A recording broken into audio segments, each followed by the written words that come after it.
Pada masa kejayaan Kerajaan Sunda Pakuan Pajajaran, Prabu Siliwangi menikah dengan Dewi Pergilayaran Sari, putri seorang pemimpin suku yang tinggal di wilayah pedalaman Jawa Barat, dekat kaki Gunung Ciremai. Dewi Pergilayaran Sari dikenal bukan hanya karena kecantikannya, tetapi juga keahliannya dalam membaca bintang. Ia juga memahami tanda-tanda alam.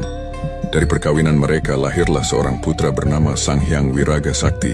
Berbeda dengan saudara-saudaranya, Sang Hyang Wiraga Sakti memiliki jiwa yang suka menyendiri. Ia mendalami ilmu alam serta spiritual, sering berlama-lama di hutan atau di puncak bukit untuk bertapa dan belajar dari alam semesta. Prabu Siliwangi memberinya kebebasan mengembangkan bakatnya.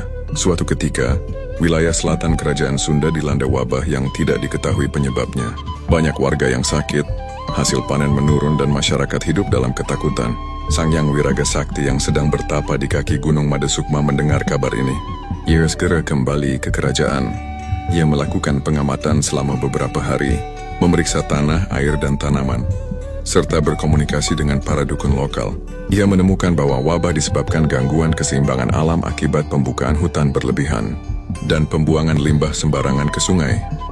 Dengan pengetahuannya tentang tanaman obat dan ilmu spiritual, Sang Hyang Wiraga Sakti membuat ramuan penyembuhan dari akar-akaran dan daun-daun khas Gunung Ciremai, serta mengajarkan masyarakat cara hidup yang lebih harmonis dengan alam. Ia juga membangun sebuah tempat pemujaan kecil di tepi sungai untuk memohon keselamatan dan kesuburan.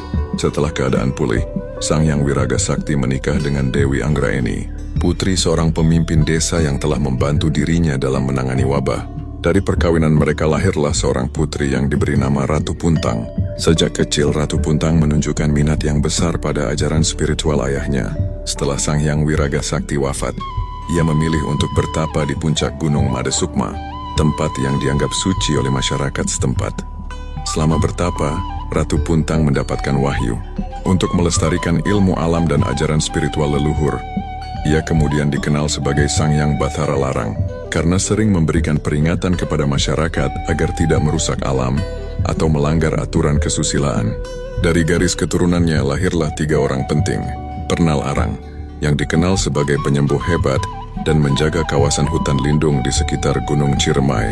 Anggalarang Anom, yang mengembangkan sistem irigasi tradisional untuk membantu petani di wilayah Garut.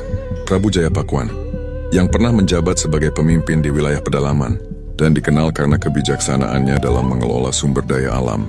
Makam-makam dari garis keturunan Sang Hyang Wiraga Sakti terletak di berbagai tempat di Garut, seperti di Desa Cikajang dan sekitar Gunung Ciremai. Meskipun jarang diceritakan dalam sejarah utama, kontribusi mereka dalam menjaga keseimbangan alam dan kesejahteraan masyarakat tetap dikenang hingga kini.